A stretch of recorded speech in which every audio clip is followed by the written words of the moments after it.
Okay, the seventh chapter is equilibrium. In the standard level, there will be two parts, dynamic equilibrium and position of equilibrium. In dynamic equilibrium, you're supposed to define or describe this dynamic equilibrium, okay? So the expected answer will be, firstly, in a dynamic equilibrium, the rate of forward reaction is equal to the rate of reverse reaction. Okay, so this is the first description that they want you to say. And then the second one will be concentration of products and reactants remain constant. Okay, so this one you have to clearly explain to your student. Constant doesn't mean they are the same. They can be the same, but they don't have to be the same. Okay, so they may ask you to like plot or rather explain in graphical rate and then time. Okay.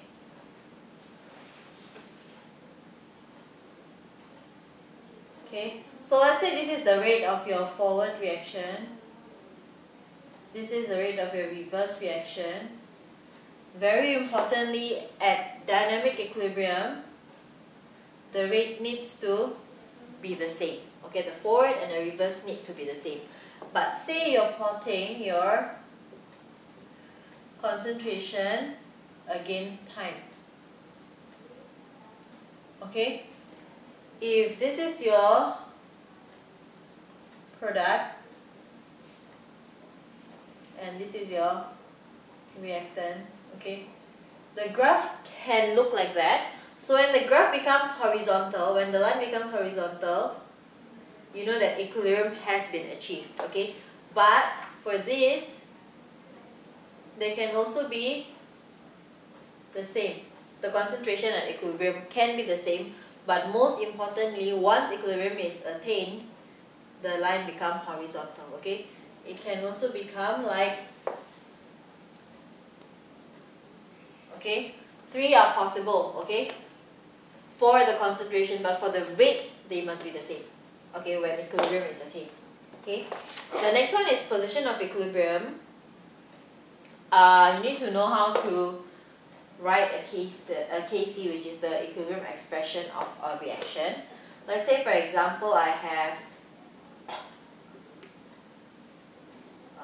A amount of A reacting with B amount of B, giving me something like that, okay? So unlike, well, this reversible arrow shows that your reaction is a reversible reaction where equilibrium can be attained.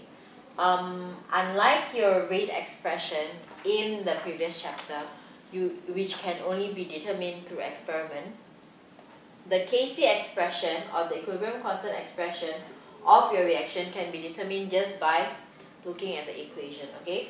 So it will be a ratio of the concentration of the product brought to the power of the stoichiometric coefficient over the concentration of the reactants to the power of their stoichiometric coefficient. Okay, so remember that this must be concentration and not number of moles. Okay, later you will discover that in the questions they often use number of moles instead of concentration. Okay, the students may be trapped to using the number of moles to put inside the expression, which can result in the wrong answer. Okay, so if you realize this Kc is the ratio between the concentration of the right hand side, product in the right hand side, and the left hand side, okay? So the higher the Kc, when you realize that the Kc is higher, you will know that the concentration of Cr or E is greater than A or B. Okay, the greater the Kc, okay? So the smaller the Kc, it will be the other way around. So by using Kc, you can know the extent of reaction.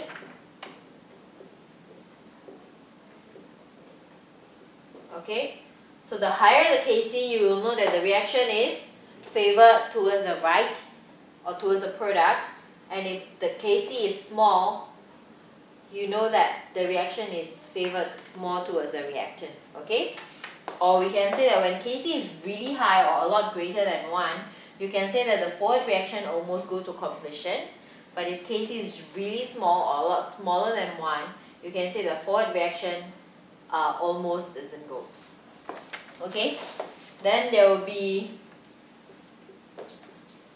this principle, Le Chatelet's principle, or where you can discuss the position of equilibrium and how it is affected by a number of factors, namely temperature,